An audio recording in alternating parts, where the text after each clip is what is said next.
Hi everyone, आज हम बात करेंगे कॉन्स्टिपेशन के बारे में। जब ये प्रॉब्लम हम लोगों को होती है, इट्स बिकॉज मेनली हमारा लाइफस्टाइल ठीक नहीं है। That is a red flag. और हमें वो जब साइन मिलता है दैट बॉडी शोज अस कि कुछ ठीक नहीं है, so definitely we need to understand कि रूट कॉज क्या है, उसके ऊपर काम करना है और फिर उसके बारे में सॉल्यूशंस के बारे में बात करेंगे एंड बहुत ही इफेक्टिव होम रेमेडीज़ के बारे में बात करूँगी। So stay tuned for the video. सबसे पहले बात करेंगे कॉजेज़ के बारे में। अगर हमारा सेडेंट्री लाइफस्टाइल है, मूवमेंट ज़्यादा नहीं है, आप 1 घंटा अगर वर्कआउट कर भी लेते हो सुबह मॉर्निंग में, चाहे वो वॉकिंग हो, योगा हो या फिर कोई भी वर्कआउट रूटीन है, आप स्ट्रेंथ ट्रेनिंग कर रहे हो, बट पूरा दिन आप सेडेंट्री लाइफस्टाइल है, लैपटॉप लेके आगे बैठे रहते हो, घंटों पे घंटे हो जाते हैं, सो वो गलत है। चाहे आप 1 घंटा वर्कआउट कर भी रहे हो, still you have to ensure at least after every half an hour to 1 hour आप मूव कर रहे हो, कुछ ना कुछ स्ट्रेचिंग एक्सरसाइजेस कर रहे हो। That is very very important, ताकि बॉडी में अगेन ब्लड सर्कुलेशन हो और अगेन आपको कॉन्स्टिपेशन का इशू ना हो, तो उसके लिए वो बहुत ज़्यादा इंपॉर्टेंट है। देन अगर आप फाइबर डाइट में अच्छा लेते हैं, हम सबको पता है वाटर इंटेक अच्छा होना चाहिए। आई नॉट रिपीट दोज थिंग्स, हमें सबको पता है। फ्रूट्स अच्छा होना चाहिए, कि चाहे बटर मिल्क हो, नारियल पानी हो, ये सब चीज़ें हमें डाइट में ज़रूर लेना चाहिए। फाइबर इंटेक भी अच्छा होना चाहिए। बट कई बार ये सब चीज़ें होती हैं, सब कुछ अच्छा है, बट बीइंग इंडियंस जो हमारी सबसे बड़ी वीकनेस है चाय, ये चाय नहीं छूटती ना, दिन की शुरुआत ही होती है और हमें सबसे पहले एक चाय का कप चाहिए और फिर हम सोचते हैं यार एसिडिटी क्यों हो रही है, ये कॉन्स्टिपेशन क्यों हो रही है। और कई बार क्या होता है, हमारी एक एनालॉजी माइंड में बन जाती है कि चाय पी रही हूँ तो इसीलिए मुझे स्टूल पास हो रहा है, बट ऐसा नहीं है। या फिर हम लैक्सेटिव्स ले रहे होते हैं, त्रिफला ले रहे हैं, इसबगोल ले रहे हैं, तो हमें लगता है कि इसकी वजह से कॉन्स्टिपेशन हो रहा है। तो ऑटोमेटिकली आपका माइंड और बॉडी का बहुत स्ट्रॉन्ग कनेक्शन होता है। आप अपने माइंड को ये सिग्नल दोगे, आपके ब्रेन को ये सिग्नल जाएगा कि इसकी वजह से मेरा स्टूल पास हो रहा है, तो ऑटोमेटिकली बॉडी भी वैसे ही रिस्पॉन्ड करेगी। एंड इवेंचुअली हमें मिसकंसेप्शन होने लग जाता है कि अगर मैंने वो सुबह उठ के चाय का कप नहीं पिया तो अगेन स्टूल पास नहीं होने वाला है, या फिर अगर मैंने ये सब गोल या त्रिफला नहीं लिया तो स्टूल पास नहीं होने वाला है। So again we need to change that motion of your mind. Initially दिक्कत आएगी, हेडेक होगा, ऑफ कोर्स आप चाहे अगर नहीं ले रहे हो, आपको ये इस तरह से अगेन रिजेक्शन सिम्टम्स देगी बॉडी, बट उससे घबराना नहीं है। Again we need to change that lifestyle because we have to understand ये बॉडी में एसिडिटी कोशेंट हाई करता है, और जितना एसिडिक कोशेंट बॉडी का हाई होगा that means pH balance disturb होता है। तो ऑटोमेटिकली चाय हो या कॉफ़ी हो, आपको दिन में 1 से 2 कप ले रहे हो, again timing of the day plays very important role. 3 बजे के बाद एटलीस्ट आप इंश्योर करिए दोपहर के कि आप कॉफ़ी ज़्यादा नहीं ले रहे हो उसके बाद। बिकॉज कई बार क्या होता है कि बीइंग स्टूडेंट्स, मैंने देखा है, आपको पढ़ना होता है या फिर आपको आप काम कर रहे हैं, you have some work commitments, तो हम सोचते हैं कि लेट नाइट जागना है, तो उसके लिए coffee gives that boost of energy, that gives that kick start. या सुबह दिन की शुरुआत ही कई लोग कॉफ़ी पी के करते हैं बिकॉज यू फील कि किक स्टार्ट हो जाता है, एकदम आँख खुल जाती है। जब तक कॉफ़ी ना पियो तो आँख नहीं खुलती है, but trust me it's not good for your digestive tract, उसके लिए सही नहीं है। सो उसके लिए हमें ये इंश्योर करना है कि जितना हो सके हम अवॉइड कर रहे हैं, 1 से 2 कप ले रहे हैं। Again timing play very important role. आप लेट नाइट भी नहीं ले रहे हो और सुबह अर्ली मॉर्निंग उठ के भी नहीं ले रहे हो, दैट इज़ वेरी इंपॉर्टेंट।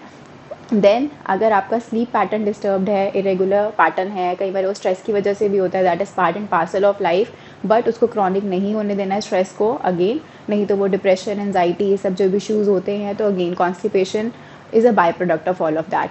तो हमें ध्यान रखना है कि हमारा स्लीप साइकिल रेगुलर हो। मेरा इंसोमिया के ऊपर वीडियोस भी हैं, आप वो चेक कर सकते हैं डिटेल में कि आप स्लीप रेगुलराइज करने के लिए क्या कर सकते हैं। बट सबसे मोस्ट इम्पॉर्टेंट रीज़न जो आजकल रहता है वो स्ट्रेस से रिलेटेड है, उसका रूट कॉज ये है। प्लस हमारा लाइफस्टाइल हमें ठीक करना है कि हम वो उस तरह से नहीं करें। लॉकडाउन में चाहे आपने बाहर का खाना नहीं खाया, वो चीज़ें अवॉइड करी, स्टिल घर में हेल्थ स्पॉइल होगी क्योंकि आपका कोई बायोलॉजिकल क्लॉक मेंटेन नहीं रहा। सो दैट्स वेरी इंपॉर्टेंट कि आप अपनी बॉडी को कंफ्यूज ना करें। एक टाइम पे आप सुबह मॉर्निंग में उठ रहे हैं, एक टाइम पे सो रहे हैं, और आपका खाने का पैटर्न जब इरेगुलर हो जाता है, किसी भी टाइम पे आप कुछ भी खा रहे हो, लेट नाइट मंचिंग कर रहे हो, तो ऑटोमेटिकली चाहे आप हेल्दी भी खाओगे रात को भी, तो ऑटोमेटिकली आपकी बॉडी वो साइंस देगी कि वो प्रॉपर डाइजेशन नहीं हो रहा, और क्योंकि वो प्रॉपर एब्जॉर्प्शन नहीं हो पा रहा, तो आपको कॉन्स्टिपेशन का इशू इवेंचुअली होने ही वाला है। देन आजकल हमें सब कुछ क्विक फिक्स सॉल्यूशन चाहिए हर चीज़ का, at the click off button हमारे पास हर चीज़ अवेलेबल है, तो हमें वो शॉर्टकट्स की आदत पड़ गई है। सो हमें कोई रिजल्ट चाहिए, if I want to shed some weight, if I want to lose certain kgs, तो हमें चाहिए कि बस कुछ इमीडिएटली हो जाए, कोई भी क्रैश डाइट कर लेंगे, बट मुझे वो रिजल्ट चाहिए। But the body has to bear the brunt, we have to realise it. So it's very important इस तरह के कोई भी क्रैश डाइट, फैट डाइट नहीं करें। आपको कोई भी गोल अचीव करना है, just ensure you are making a healthy life style change and then achieving that goal, ताकि उसके बॉडी के लॉन्ग टर्म रेपरकशंस ना बॉडी को बियर करने पड़े, बल्कि फ्रूटफुल इफ़ेक्ट्स हो कि आपकी बॉडी, आपकी स्किन, आपकी हेयर आपको बाद में थैंक यू बोल रही है। So that's very important. कोई फैट डाइट्स हम फॉलो ना करें, नहीं तो कॉन्स्टिपेशन तो आने ही वाला है उसके साथ, बिकॉज आपकी डाइट में जो चेंजेस होते हैं, जो रिस्ट्रिक्टिव डाइट्स आप लेते हो, तो ऑटोमेटिकली उसके अंदर प्रॉपर न्यूट्रिशन आपको नहीं जा रहा होता, प्रॉपर नरिशमेंट नहीं जा रहा होता, और इस वजह से आपको कॉन्स्टिपेशन होती है। देन जैसा मैंने बताया, अगर खाने में आपका एसिडिक फूड्स आप ज़्यादा ले रहे हो, चाहे वो चाय हो गया, चाहे वो कॉफ़ी हो गया, चाहे वो मिल्क हो गया, नॉनवेज प्रोडक्ट्स बहुत ज़्यादा हैं, just you want to have high protein food, तो उस वजह से नॉनवेज बहुत ज़्यादा ले रहे हो, तो ऑटोमेटिकली, या नट सीड्स बहुत ज़्यादा अगर आप ले रहे हो बिना सोक करे हुए, तो आपकी diet again acidic quotient high हो जाता है। तो इट्स वेरी इंपॉर्टेंट कि आप अपने खाने में 80% अल्कलाइन रिच फूड्स रखें। वो alkaline rich foods means, in simple language अगर मैं बोलूँ, होल फूड्स जो फ्रेश प्रोड्यूस होता है, जैसे कि फ्रूट्स हैं, वेजिटेबल्स हैं, ये हेल्दी आप चीज़ें खाएं, रॉ फूड्स खाएं, आप सैलड्स खा रहे हो, आप कोई वेजिटेबल जूस बना रहे हो, आप सूप पी रहे हो, इस तरह की चीज़ें, that is very very important, ताकि खाने आप जब वो खा रहे हो तो आपकी बॉडी में एब्जॉर्प्शन ईजिली हो पाए और ऑटोमेटिकली आपका स्टूल ईजिली पास हो पाए और आपको कॉन्स्टिपेशन का इशू ना हो। तो आपकी डाइट 80% अल्कलाइन ज़रूर होनी चाहिए। देन कई बार देखा जाता है प्रेग्नेंट फीमेल्स को भी कॉन्स्टिपेशन का इशू रहता है, that is natural. Then you have to take advice of your dietitian plus your gynaecologist, और उनके एडवाइस के साथ आपको देखना है कि किस वजह से, कौन से ट्राइमेस्टर में है, क्या है, and what exactly has to be taken. Again that is personalised. Then PMS के टाइम पे भी देखा जाता है कि बिफोर मेंसेस आपके उस टाइम पे फीमेल्स को तब भी इशू होता है, कई बार कॉन्स्टिपेशन का इशू होता है। These are temporary things. Then इसके साथ साथ हमें ये समझना बहुत ज़रूरी है, ये अगर चीज़ें हमें क्यों चेंज करनी है, बिकॉज इवेंचुअली प्रॉब्लम्स आती है। आपको फिशर्स की प्रॉब्लम हो सकती है, हेमोराइड्स की प्रॉब्लम हो सकती है। आप कभी भी देखोगे कॉन्स्टिपेटेड हो तो चिड़चिड़ापन, इरिटेबिलिटी बहुत ज़्यादा आ जाती है, मूड स्विंग्स होने लग जाते हैं, आपकी इम्यूनिटी भी कम हो जाती है, बिकॉज आपकी बॉडी को आप जो अगर कुछ खा भी रहे हो हेल्दी, तो प्रॉपर एब्जॉर्प्शन नहीं हो पाता है, तो ऑटोमेटिकली आपकी इम्यूनिटी वीक होने लग जाती है। और आप अगर ये बहुत ज़्यादा लैक्सेटिव्स ले रहे हो, चाहे वो त्रिफला है, for prolonged period of time आप लैक्सेटिव्स ले रहे हो, या फिर ईसेबगोल है, सो व्हाट हैपेंस इज आपके गुड बैक्टीरिया के साथ साथ गट में से आपके बैड बैक्टीरिया का भी एलिमिनेशन होना शुरू हो जाता है। सो इट्स वेरी इंपॉर्टेंट। हम चाहते हैं बैड बैक्टीरिया जाएँ, बट गुड बैक्टीरिया हमें चाहिए हमारे इंटेस्टाइन के। तो फ्लोरा एंड फोना का प्रॉपर गट बैलेंस नहीं मेंटेन कर पाते हैं, हेडेक्स होना शुरू हो जाता है, because automatically when you not able to pass the stool for days together, अगर क्रॉनिक कॉन्स्टिपेशन हो गया फॉर 4-5 डेज, तो हेडेक भी होना शुरू हो जाता है अगेन। तो ये सब तो होगी प्रॉब्लम्स। अब इससे छुटकारा कैसे पाए, मेन सॉल्यूशन के ऊपर आते हैं। मैंने लाइफस्टाइल ये हैक्स तो बता दिए, इनके बिना कुछ नहीं हो सकता। कोई लाइफस्टाइल आप जब तक चेंज नहीं कर रहे हो, ये रेमेडीज़ भी काम नहीं करेंगी। इसके साथ साथ में एड ऑन में अगेन आपको बॉडी टाइप के अकॉर्डिंग क्या होगा, ये वो उस पर डिपेंड करता है। उसके लिए आप प्लान्स ले सकते हैं। हमारे पास क्लाइंट्स आते हैं जब कॉन्स्टिपेशन का इशू होता है, तो ऑटोमेटिकली जब तक कि आप अगेन हम बॉडी टाइप स्टडी नहीं करते हैं, एक पर्सनलाइज्ड प्लान नहीं बता पाऊँगी मैं, बट यहाँ पे मैं जर्नलाइज्ड कुछ होम रेमेडीज़ की बात कर रही हूँ, जो नेचुरल होम रेमेडीज़ हैं, ना कि हम कोई लैक्सेटिव्स ले रहे हैं, लेकिन बट हाँ वो नेचुरली बहुत इफेक्टिवली काम करती है। सबसे पहले अगर मैं बात करूँ, अंजीर बहुत ही हेल्पफुल रहता है। फिग आप ले रहे हो तो फिग में अगेन क्या है, फाइबर कंटेंट बहुत हाई होता है। इसको फिग को आप रात को ओवरनाइट सोक कर सकते हो वार्म वाटर में, और सुबह मॉर्निंग में इसको आप ले सकते हो, साथ साथ में वो पानी भी ले सकते हो। So basically it's high fibre, तो आपका स्टूल पास करने में हेल्प करता है, कॉन्स्टिपेशन में बहुत ही हेल्पफुल रहता है। सो सबसे पहले आप ये ले सकते हो।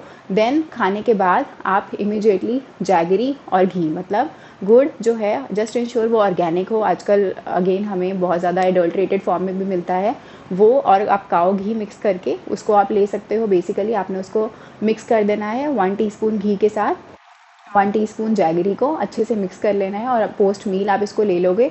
बेसिकली क्या होता है, जब आपको कॉन्स्टिपेशन होता है, एक आपको typical form of sugar craving होती है, which is post meals. Usually आप देखेंगे पूरा दिन नहीं हो रही, बट लंच कर लिया आपको इमीडिएटली शुगर क्रेविंग हो रही है, या डिनर कर लिया इमीडिएटली शुगर क्रेविंग हो रही है। तो उस के लिए ये रिलीफ करने में अगेन कॉन्स्टिपेशन में तो हेल्पफुल है ही है जैगरी एंड घी, प्लस आप देखते हैं वो शुगर क्रेविंग जब होती है उसको भी कर्ब करने में बहुत हेल्पफुल रहता है, तो ये आप ले सकते हैं।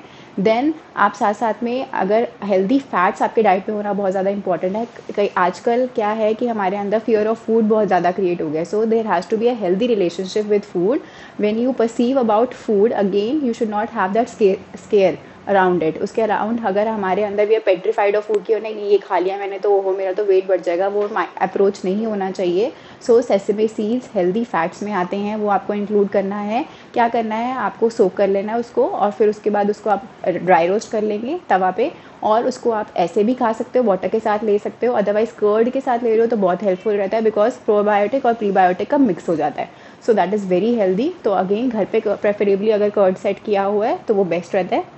उसके अंदर आप फ्लैक्स सीड्स ऐड कर दिया, जैसे मैंने बताया 1 टीस्पून, वो आप ले सकते हो। बहुत ज़्यादा क्वांटिटी भी नहीं लेना, बिकॉज डिपेंड्स आपकी बॉडी टाइप के अकॉर्डिंग आपको सूट करता है या नहीं करता। कई बार कई लोगों को अगेन एक्ने होने लग जाता है, पिंपल्स होने लग जाता है। यू हैव टू सी कि आपको सूट कर रहा है कि नहीं कर रहा, but usually I have seen कि कर्ड के साथ आपको वो यूजुअली प्रॉब्लम नहीं देता, बिकॉज उसकी तासीर ठंडी हो जाती है।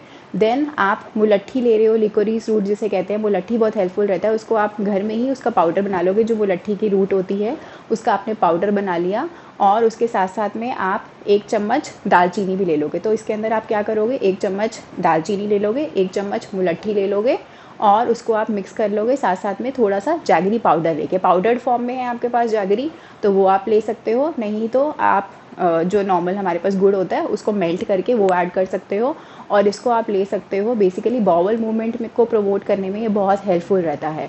So it acts as a natural laxative. तो ये मैं जो आपको होम रेमेडीज़ बता रही हूँ ये बहुत ही सिंपल है, हमारे घर में ही अगेन किचन फार्मेसी हमारे पास जो है अवेलेबल, ये सिंपल इंग्रेडिएंट्स हैं, घर में ही होते हैं। So you have to try and use them at least 3 weeks. I tell you कि सारी रेमेडीज़ ये सब आप यूज़ करिए और फिर मुझे बताइए कि कैसा इफेक्ट आता है। देन रेजिन्स जो होती हैं, किशमिश, आप कोई भी किशमिश ले सकते हो, काला मुनक्का भी ले सकते हो, नॉर्मल जो होती है वो वाली भी ले सकते हो। बेसिकली उसके अंदर टार्टरिक एसिड होता है, तो वो basically acts as a laxative, तो वो भी हेल्पफुल रहता है। किशमिश को आप ऐसे ही ले सकते हो। अदरवाइज़ अगर आपको लगता है कि आपको सूट नहीं करती है, कई बार किसी किसी को एलर्जी भी होती है इस तरह से, तो आप उसको ओवरनाइट सोक करके भी उसको ले सकते हो विद द वाटर जिसमें आपने उसको सोक किया था, तो वो बहुत ज़्यादा हेल्पफुल रहता है। Then ginger tea, again ginger क्या करता है, it generates heat in your body, तो ऑटोमेटिकली वो डाइजेशन में स्टिमुलेशन एज अ स्टिमुलेटर काम करता है। तो प्रॉपर आप देखते हो कि डाइजेस्टिव ट्रैक्ट से खाना डाइजेस्ट होने में हेल्पफुल रहता है। आपका जो स्मॉल इंटेस्टाइन और लार्ज इंटेस्टाइन के बीच में स्फिंक्टर होता है, वहाँ पे खाना इजीली मूव हो पाता है एंड इजी डाइजेशन हो जाता है। तो जिंजर टी आप 1 इंच ऑफ जिंजर स्टिक उसको ले लिया, और जिंजर को आपने बॉइलिंग वाटर में ऐड कर दिया, boil it till its quantity is reduce to half, और उसके बाद छान के आप वो ले लोगे। एज इन वैन ये आप लोगे, ऐसा नहीं कि आप बहुत ज़्यादा बार ले रहे हो। So preferably 1 a day is fine, बहुत ज़्यादा आपको नहीं लेना, बिकॉज आई सेड बॉडी में थोड़ा हीट जनरेट करता है, तो ये आप ले सकते हो, ये बहुत इफेक्टिव रहता है। देन बनाना सिंपल है, राइप बनानास लेकिन होने चाहिए, हमें वो देखना है कि बहुत ज़्यादा ओवर राइप भी नहीं चाहिए, बट अच्छे राइप बनानास हो वो हमें चाहिए। बेसिकली बनानास क्या करते हैं, आपके गट में गुड बैक्टीरिया का अक्यूमुलेशन करते हैं, फॉर्मेशन करते हैं, तो ऑटोमेटिकली जब आपका गुड बैक्टीरिया का पॉपुलेशन ज़्यादा हो जाता है तो ऑटोमेटिकली आप देखते हैं कि कॉन्स्टिपेशन का इशू रिजॉल्व हो जाता है, प्रॉपर डाइजेशन आपकी होने लग जाती है। सो बनानास भी इफेक्टिव रेमेडी है, और उसके साथ साथ में जैसे मैंने बताया प्रॉपर वाटर होना, फ्लूइड्स होना, ये हमें पता ही है, फाइबर होना, हेल्दी लाइफस्टाइल होना, प्रॉपर एक्सरसाइज रूटीन होना बहुत ज़्यादा ज़रूरी है। और जैसे मैंने बताया चाय कॉफ़ी आप ना ज़्यादा लें, प्रॉपर स्लीप पैटर्न आपके हो, कोई क्रैश डाइट फॉलो ना करें, don't go for such shortcuts, alkaline diet आपकी होना बहुत ज़्यादा ज़रूरी है। ये सब चीज़ें इसके साथ साथ में काम करेंगी। So I hope you find this video useful, और नेक्स्ट टाइम आप कॉन्स्टिपेशन का इशू फेस करें so you understand the root cause, और ये होम रेमेडी ज़रूर ट्राई करना है। Let me know in the comments below कि 1 मंथ में क्या इफेक्ट आ रहा है, क्या रिजल्ट्स आ रहा है, और कौन सी होम रेमेडी आपके लिए काम करी। Thank you so much for watching.